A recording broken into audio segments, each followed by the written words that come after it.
you wish to redefine the term stable government.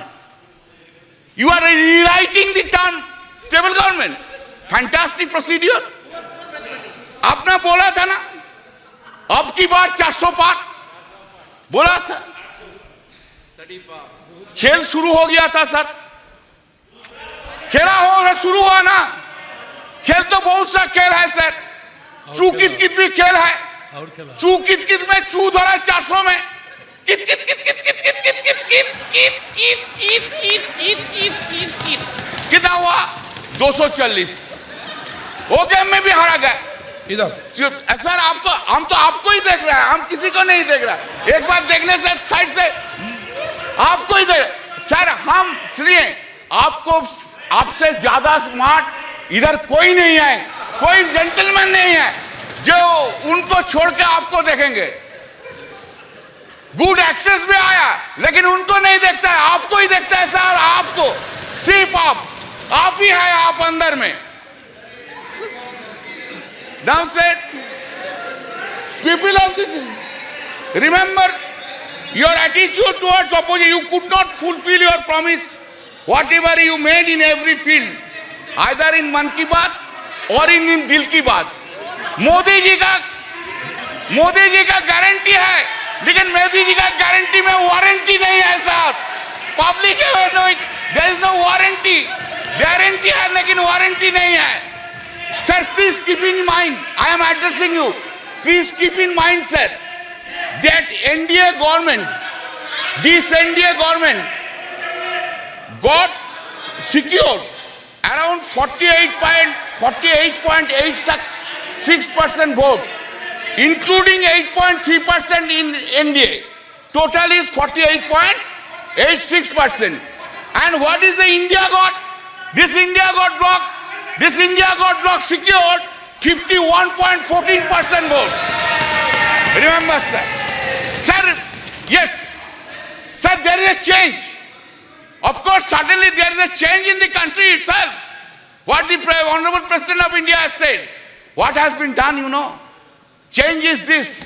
There is an unstable government and other side is a strong opposition in the country sitting here. हर पल, हर दिन, हर पल याद रखना होगा, हम लोग unstable हो और वो लोग इंडिया ब्लॉक ज्यादा स्टेबल है, ज्यादा सख्त है।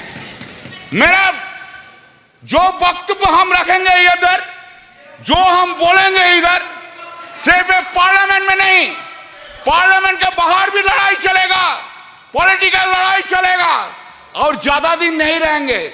सिर्फ महाराष्ट्र का इलेक्शन होने दीजिए, उत्तर प्रदेश के इलेक्शन होने दीजिए, उनका बाद 1.5 बरस में साफ हो जाएगा इस गवर्नमेंट को, कोई नहीं सकता है सर। इन आवर कंट्री, आप लोग इधर बैठेगा, हम लोग उधर बैठेंगे। हाँ sir, accepting the emergency days, never any prime minister misused his or her power for targeting the opposition leader by using ED and CBI like this government which has been happening. You are claiming a stable government, sir. What we are habituated to see. What we are habituated to see, Narendra Modi ji, Prime Minister, is coming here, entering into the parliament, standing in his feet. He is delivering this speech with all confidence. Now what we see? Now we see that the Prime Minister is entering into the parliament with a two crutch. One crutch is Nitish ji ka party, another crutch is Naidu Babu ka party. Two crutch leke chalta hai, और two crutch leke all over the India he will be moving around. Not only India, internationally he will be moving around. Earlier we have seen him, our Prime Minister, who was having so much confidence on him. Today he is not having that confidence on him. हमारे जो विरोधी हैं वो इस विषय के लेकर जिस प्रकार का वातावरण इन चुनावों के दौरान दिखा, उसमें भी एक विदेश का संबंध दिखा। सभापति महोदय, मैं आपसे कहना चाहता हूं, भारत का ये चुनाव भारत के इतिहास का इकलौता चुनाव था जब विदेश में बैठे हुए किसी धन कुबेर ने यह कहा हो कि वो $1 बिलियन खर्च करेगा मोदी जी की सरकार को हटाने के लिए। यह चुनाव भारत के इतिहास का इकलौता चुनाव था जब चुनाव भारत में हो रहा था और कांग्रेस के नेता आर्टिकल विदेश के अखबारों में लिख रहे थे।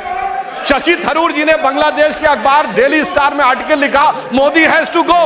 अरे भाई, विदेश के अखबार में क्यों लिख रहे हो मोदी हैज टू गो? और उसके बाद भी, और ये इतिहास का पहला चुनाव था जब पाकिस्तान के एक मंत्री स्तर के व्यक्ति ने कांग्रेस और राहुल गांधी जी की भूरी भूरी प्रशंसा ही नहीं की। उनका वर्ड था फवाद चौधरी का कि बीजेपी हटनी चाहिए, मोदी जाना चाहिए, उसके बाद जो मर्जी हो कर लेंगे, यानी इन वर्बेटम वही था जो था।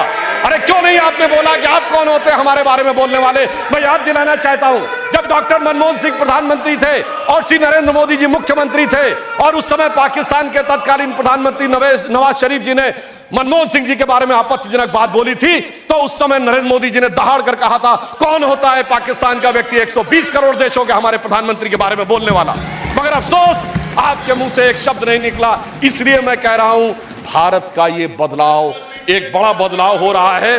और मगर इन चुनावों ने एक निष्कर्ष और दिया है सभापति महोदय, एक निष्कर्ष और दिया है कि कांग्रेस पार्टी को आज बड़ी उत्साह नजर आ रहा है कि वो उभर कर सामने आ गए।